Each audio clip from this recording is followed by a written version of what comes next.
전에 여호수아가 백성을 보내매 이스라엘 자손이 각기 그들의 기업으로 가서 땅을 차지하였고 백성이 여호수아가 사는 날 동안과 여호수아 뒤에 생존한 장로들 곧 여호와께서 이스라엘 위하여 행하신 모든 큰 일을 본 자들이 사는 날 동안에 여호와를 섬겼더라. 여호와의 종 눈의 아들 여호수아가 110세에 죽음에 무리가 그의 기업에 경내 에브라임 산지 가스산 북쪽 딥낫 헤레스에 장사하였고 그 세대의 사람도 다 그 조상들에게로 돌아갔고 그 후에 일어난 다른 세대는 여호와를 알지 못하며 여호와께서 이스라엘을 위하여 행하신 일도 알지 못하였더라. 오늘은 믿음의 바톤 터치라는 제목으로 함께 말씀을 나눕니다. 올림픽에서 가장 많은 메달이 있고 오랜 역사를 가지고 있는 종목이 있다면 그건 육상입니다. 그런데 그 육상 종목은 대개 개인이 경기를 하는데요. 육상 종목 중에 유일한 단체 경기가 있습니다. 그것은 이어달리기 혹은 계주라고 하는 릴레이 경기입니다. 이 릴레이는 400m와 1600m 그리고 남녀가 있기 때문에 총 4개의 금메달이 있는데요. 인간이 달리는 속도에서 제일 빠른 것은 100m 달리기라고 쉽게 생각들 하지만 이 400m 계주는 일반적인 100m에 앉았다가 출발하는 스타트와는 달리 서서 달리기 때문에 100m 구간의 거리는 훨씬 빨리 달립니다. 그래서 대개 세계 기록 보유자들이 기록한 그 기록은 우사인 볼트의 100m보다 더 빠르게 진행이 됩니다. 순식간에 이루어지고 아주 박진감 넘치는 경기이면서 역시 세계 1류권의 선수들은 탁월한 기량을 보이는데 그러나 그런 가운데에서도 이 릴레이 경기의 가장 핵심 사항은 잘 뛰는 것만큼 중요한 게 바로 바톤 터치를 잘하는 팀이 결국은 이기더라라고 하는 겁니다. 이 바통이라고 하는 것은 프랑스 말입니다. 프랑스 말로 막대기를 타는 바통. 그래서 바톤이 아닌 바통이 정확한 말인데 우리는 일반적인 그냥 쓰니까 이렇게 하는 거예요. 그리고 또 하나 영어식으로 얘기한다면 배턴 터치가 맞습니다. 배턴 패스가 맞습니다. 터치하는 게 아니라 붙잡으니까요. 하지만 우리는 일반적으로 일본식 발음 바톤 터치 이게 이제 익숙하기 때문에 이렇게 제목을 썼지만 어쨌든 한 30cm 정도 되는 그 막대기 알루미늄 재질의 속이 비어 있는 50g 이상의 막대기를 대개 배통이라고 합니다. 그래서 이 배톤 터치는 하는 사실은 상당히 중요하고요. 많은 연습을 해야만 이게 부드럽게 잘 진행된다고 하지요. 잘 뛰는 선수가 있다고 무조건 우승하지 않는 것이 미국의 계주 선수들이 수십 년의 역사를 통해서 우리에게 증명해주고 있습니다. 1948년 런던 올림픽 때까지 미국의 계주팀은 세계 최강이었습니다. 올림픽 9회 연속 우승이라고 하는 아주 금자탑을 쌓고 있었는데요.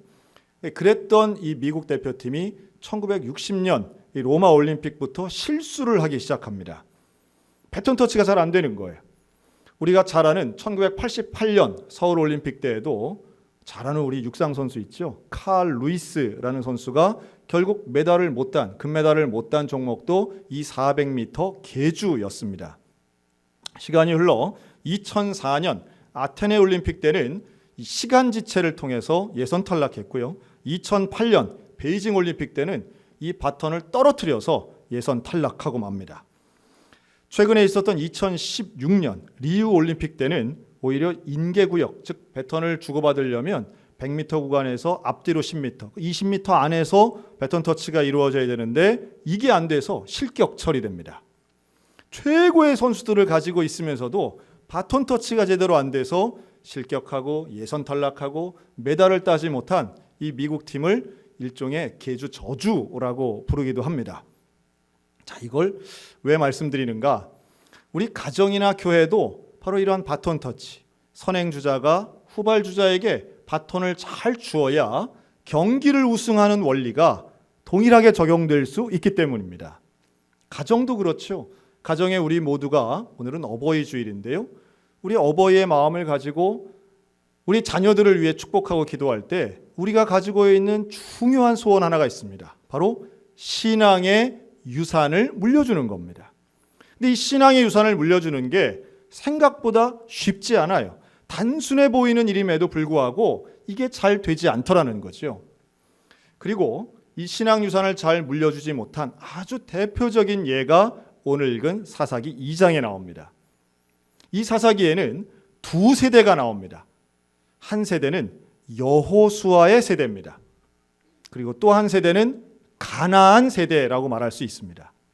자, 이 여호수아 세대의 특징이 몇 가지 있습니다.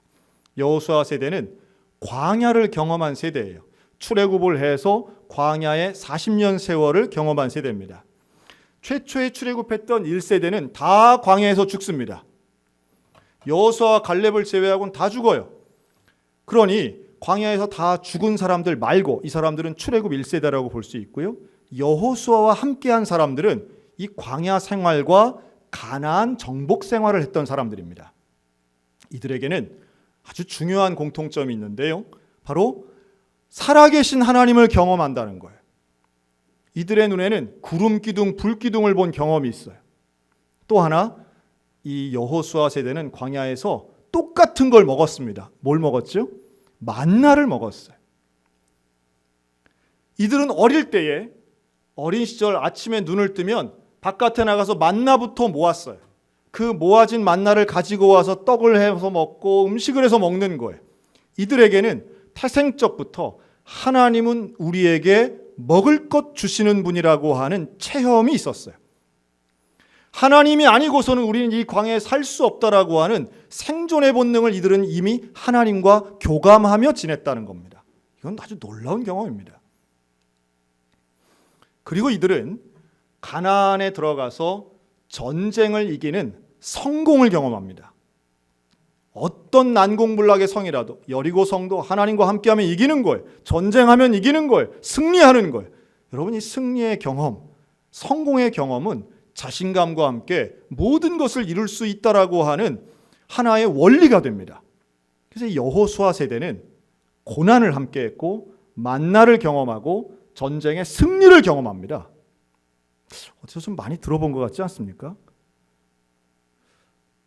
다음 세대인 이 가나안 세대들은 그렇지 않아요. 이들은 광야를 경험하지 못했어요. 이들은 전쟁을 경험하지 못해요. 이들은 눈을 뜨고 태어날 때부터 이미 정착 세대로 가나안 땅, 자기 땅에서 태어난 사람들인 거예요. 그러니 예상을 해보건대 이 여호수아 세대가 자기 자녀들을 대할 때 이런 말 하지 않겠습니까? 야, 너희들 만나 알아? 만나? 나는 만나를 먹어봤어. 야, 구름 기둥, 불 기둥 어마어마했다. 야, 가나안 너희들 전쟁을 해봤냐? 나는 전쟁해봤다. 여호수아가 모세가 손을 들고 있으면 여호수아가 밑에서 내가 그 뒤에서 같이 따라갔자. 내가 칼을 이들을 다 죽고 다 쓰러진다. 원래 전쟁터의 무용담은 이게 어마어마하게 더 커지는 거예요. 나 때는 말이야 나오는 겁니다. 광야는 말이야.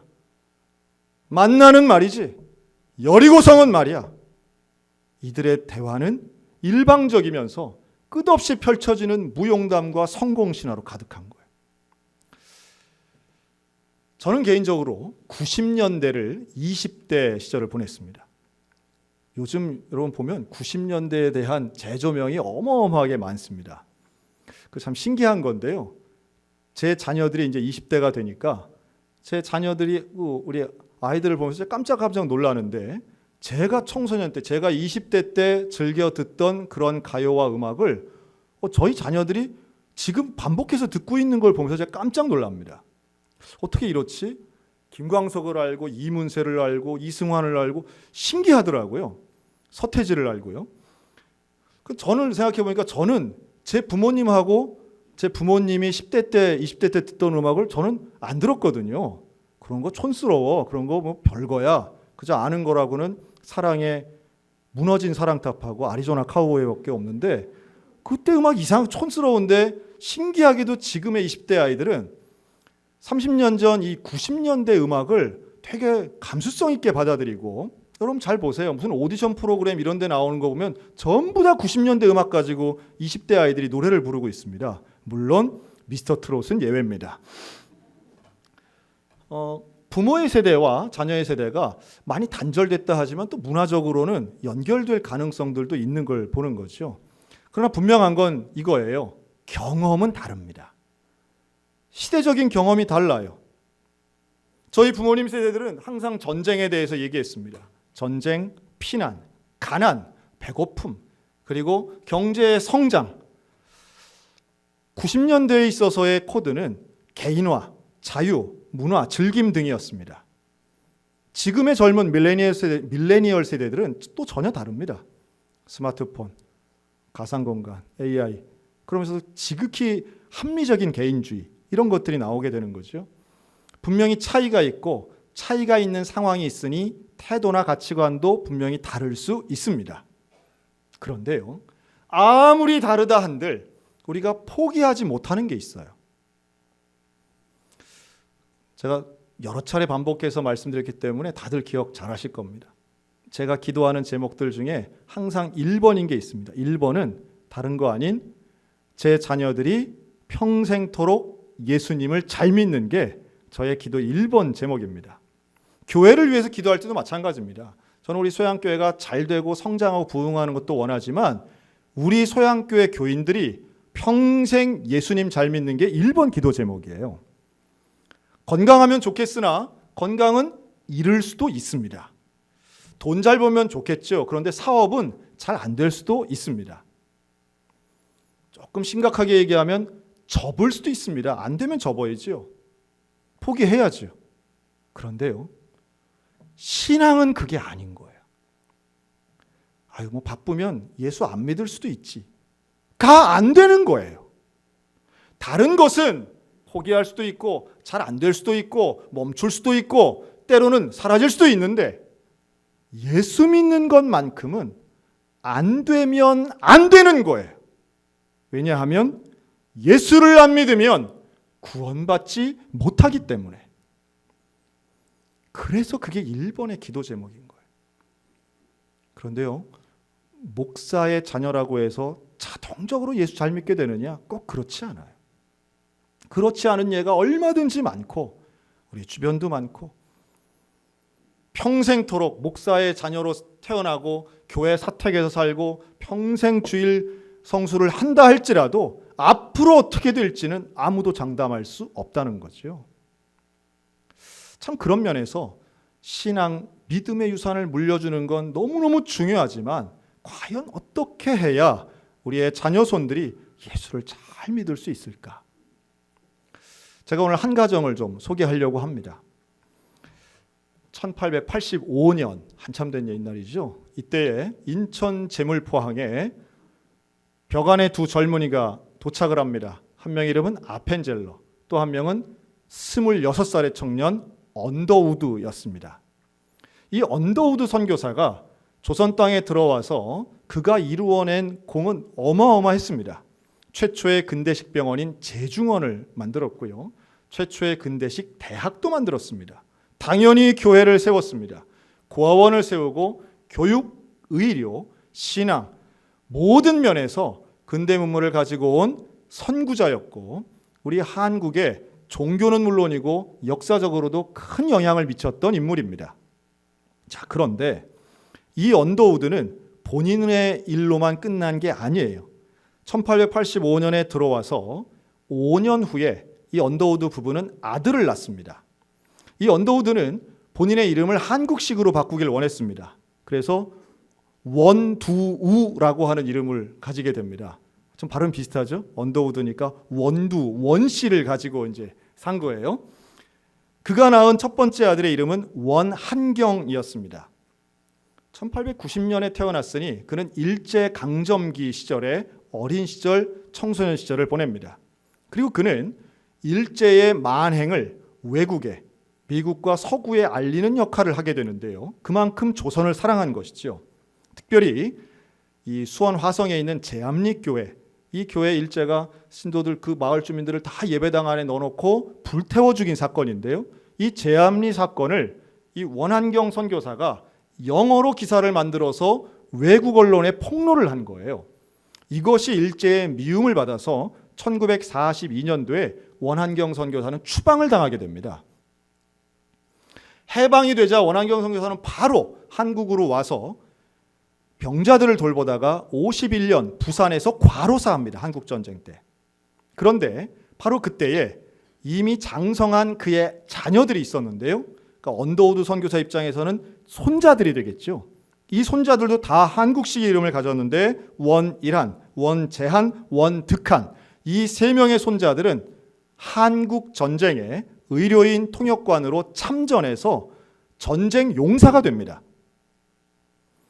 여기서 끝이 아닙니다. 4대 손, 즉 언더우드 선교사 입장에선 증손자가 되는데요. 원한광, 원한석, 원한경 선교사가 연세대학교 120주년 기념식에 참석해서 이들이 기자들과 인터뷰를 했습니다. 놀라운 것은 이들도 한국말을 할 수 있었어요. 그리고 한국을 사랑할 뿐만 아니라 선교사로서 이들이 와서 인터뷰할 때 질문이 이랬습니다. 어떻게 4대에 걸쳐서 선교사로 살 수 있습니까? 물론 수많은 자손들이 있고 이들에게는 좋은 대학 나온 사람도 있고 뭐 상원 하원의 의원이 된 사람도 있고 좋은 직업 가진 사람들도 있는데요. 이 원한경 선교사가 이렇게 말합니다. 조상 때부터 우리 증조 할아버지 때부터 우리들은 가정에서 이루어진 교육은 단 하나라고 말할 수 있습니다. 성경 교육입니다.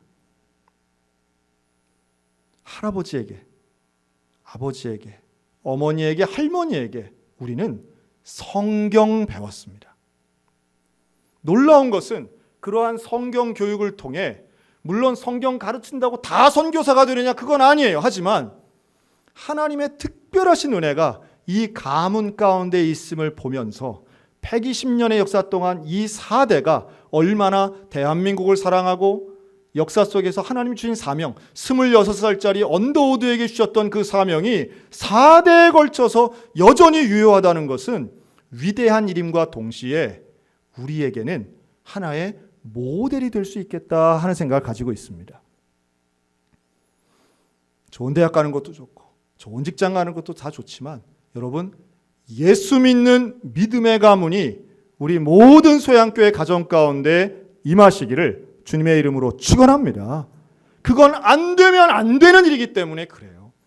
예수를 믿는 것, 구원을 받는 것, 복음으로 사명 가운데 이 믿음의 배턴 터치, 신앙의 배턴 터치가 일어나는 우리 믿음의 명문가들 다 되시기를 주님의 이름으로 축원합니다.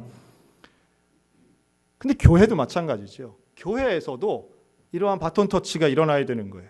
교회는 사명의 바톤 터치라고 좀 말할 수 있겠습니다. 우리 소양교회는 1954년에 개척이 된 교회입니다. 그리고 올해가 66주년이 되는데요. 올해까지 장로님을 세우는 장로 장립식을 오늘까지 총 15번 했습니다. 그리고 오늘 오후에 이제 다시 장로 장립식을 또 한 번 하게 되는데요. 근데 우리 교회의 최초의 장로 장립식이 언제였느냐 하면 1963년이었습니다. 교회 창립한 지 9년째 되는 해였어요. 이때 누가 장로님이 되셨냐면 고 이응만 장로님이 초대 장로님이 되십니다. 홍순우 전사님과 함께 처음으로 개척하셨던 멤버셨고 온 교인의 존경을 받으시는 이응만 장로님이 아마도 제 예상하건대 참 기쁨 가운데 추대되셨을 거라고 생각합니다. 그리고 이 이응만 장로는 24년이 지난 1987년에 원로 장로님이 되십니다. 24년 심우하셨어요. 그런데 이 이응만 장로님이 은퇴하시기 직전, 그러니까 심우 장로로서 마지막 장로 장립을 할 때가 1984년이었는데요. 이때 장로님 4분이 세워지십니다. 최용진, 박태순, 심철부, 김용배 장로님. 이렇게 4분을 세우시고 이응만 장로님은 원로로 추대받습니다. 그리고 똑같은 심우기간 24년이 흐릅니다. 2008년이 되는 거죠. 그리고 이때에 박태순 장로님과 심철부 장로님이 원로 장로가 되십니다. 그런데 그 해에 같은 날 원로 장로로 추대되시던 바로 그날에 장로님 되신 분들이 총 7분이 계셨어요. 이성구 장로님, 성길용 장로님, 이천호 장로님, 박문상 장로님, 오늘 기도하신 정현대 장로님, 송환식 장로님, 신훈식 장로님, 이렇게 7분이 그날 장로로 장립됩니다. 그리고 12년이 흘렀습니다. 그날 장립받으셨던 분들 중에 성길용 장로님과 이천호 장로님이 오늘 은퇴하셔서 명예 장로님이 되십니다. 66년의 이 역사를 우리가 하나의 사이클로 본다면 결국은 사명을 이어받는 역사의 반복이라고 볼 수 있겠습니다. 심철보 장로님도 돌아가셨고 이응만 장로님도 돌아가셨습니다. 결국 우리들도 이 땅을 떠나는 날이 올 것입니다.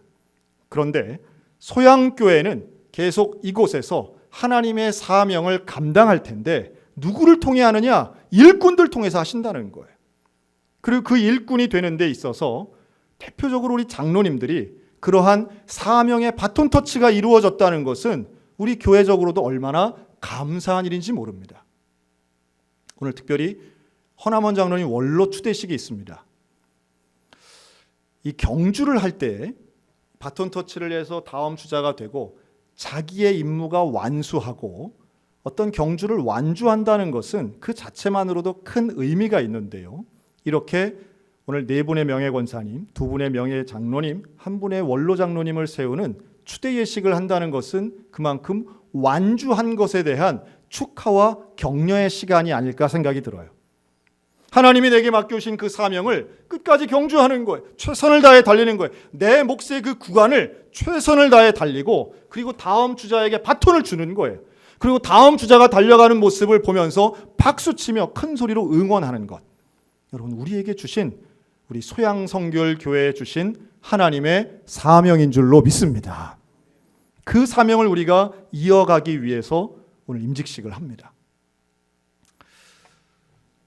저는 오늘 임직식에 저 개인적으로 좀 특별한 시간이라고 생각이 드는데요.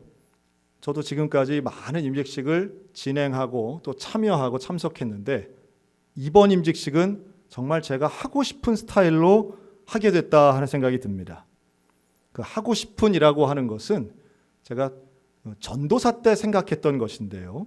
그거는 좀 순서 하나하나가 좀 의미가 있으면 좋겠다 하는 생각을 가지고 있었습니다. 하여튼 옛날이니까 양해하시고 들으세요. 한 40년 전 임직식 같은 경우에 뭘 하면 저로서는 참 이해가 안 되던 게 그거였어요. 축사 1, 축사 2, 격려사 1, 격려사 2. 거기에 또 더해서 이제 몇 가지 순서가 더 있었습니다. 졸립고 피곤하고 덥고 짜증나는데 뭐냐? 그런데 제가 나이를 먹으면서 보니까 그게 다 필요한 순서더라고요. 다 중요한 순서고 다 있어야 되는 순서인데 이번 임직식에는 코로나로 인해서 그런 걸 다 뺄 수 있어서 참 다음번 임직식엔 제가 다 집어넣을 텐데 이번에는 코로나 때문에 다 뺐습니다. 그리고 또 하나 임직을 하시는 분들을 소개하는 순서가 있습니다. 특별히 이번엔 우리 장로님 임직하시는 2분을 제가 소개를 할 때에 사회자가 소개하지 않고 이번에 소개를 누가 하느냐 하면 임직하시는 분들의 자녀들이 소개를 하도록 했습니다. 즉 우리 아버지는 이런 분입니다. 우리 아버지는 이번 소양교회에서 장로 피택되시는 우리 아버지는 이런 분이고 그리스도인입니다 라고 하는 것을 자녀들의 입으로 소개하면 어떨까 해서 부탁을 했더니 아주 잘 만들어 왔어요. 여러분, 임직자로서 혹은 직분자로서 장로, 권사가 된다라고 할 때 여러분 어떤 사람이 돼야 될까요? 1번 사회적으로 존경받는 사람, 2번 교회 헌금 제일 많이 내는 사람, 3번 교회에서 인정받는 사람, 4번 가족들에게 인정받는 사람. 저는 이 4가지가 다 있어야 된다고 봅니다. 다 있어야 됩니다. 그런데 가장 슬픈 일 중에 하나는 뭐냐 하면 교인들은 저분은 할 만한 분이야, 사회적으로도 참 존경받는 분이야 라고 하는데 앞에서 임직식을 거행하는데 저 맨 뒷줄에서 막내 아들은 팔짱 끼고 아이고 우리 아버지 같은 사람을 저렇게 장로로 세우니 이 교회도 끝이구만 이라고 한다면 이게 얼마나 슬픈 일이냐는 거예요. 다른 사람들의 판단은 오해일 수 있어요. 다른 사람들의 판단은 잘못된 것일 수 있어요. 그런데 평생을 함께 살아온 자녀들, 평생을 지켜본, 사생활을 지켜본 자녀들의 눈에 비친 우리의 모습은 그 평가가 참 무섭다 하는 생각이 듭니다. 저는 여기 계신 모든 우리 시어머니들이 며느리가 존경하는 권사님들 되시기를 축원합니다. 그런 거예요. 나는 우리 시어머니처럼 저렇게 예수 잘 믿었으면 좋겠어. 사위들이 그러는 거죠. 나는 우리 장인어른 같은 저런 그리스도인이 되긴, 난 정말 나의 모델이야. 여러분, 이런 고백이 넘쳐났으면 얼마나 좋겠어요. 돌아가신 어머니를 생각하면 그 어머니의 눈물 흘리시던 그 모습, 기도하시던 그 모습이 생각나야 되지 않겠습니까? 항상 자녀들을 위해서 기도하시고 집에서 혼자 있을 때 성경을 읽으시고 또 힘들고 어려울 때는 하나님 앞에 기도하자고 신앙으로 권면하던 그런 어른들의 모습을 우리가 보여줘야 되는 것 아니겠는가라는 거예요. 오늘 어버이 주일입니다. 어버이 주일날 우리는 부모다운 모습일 뿐만 아니라 우리에게 신앙의 부모님이 계셨다면 그것을 가지고 평생토록 감사할 만한 감사의 제목이라고도 생각이 듭니다. 우리 소양교회는 이러한 사명의 바톤 터치와 가정 안에서의 신앙의 바톤 터치가 온전히 이루어져서 자녀들은 믿음의 유산을 물려받고 부모님을 신앙의 모델로 인정하고 존경하며 교회에 오면 모든 임직자들이 끝까지 완주하여 나도 저런 장로님 돼야 되겠다. 나도 저런 권사님 돼야 되겠다. 참 저런 신앙의 모델이 계시다는 게 얼마나 감사한지 모른다. 여러분, 이래서 우리가 팀플레이로 함께 뛰어가면 결국 바톤 터치, 마지막 결승점, 주님 오시는 그날 칭찬 듣고 믿음의 금메달 따는 소양교회 될 줄로 믿습니다. 우리가 함께 가는 거예요. 세워지시는 분들 함께 축하하고 은퇴하시는 분들 서로 축복하는 겁니다. 그리고 그 모든 임시식 과정 중에 일하시고 허락하시는 역사 속에 일하신 그 하나님을 우리가 모두 경험하기를 소원합니다. 사사기가 가장 어두웠던 시대는 결국 다음 세대가 다른 세대가 되었기 때문이에요. 그렇게 말했는데도 가르쳤는데도 신앙의 유산이 물려지지 않았던 어둠의 사사기 시대는 하나님의 심판을 70대 때로 받게 됩니다. 오늘 우리들에게 신앙의 유산을 온전히 물려가는 믿음의 가정, 사명을 감당하는 우리 소양교회, 우리 온전한 영적인 바톤 터치가 이루어지는 믿음의 성도들 다 되시기를 주님의 이름으로 축원합니다.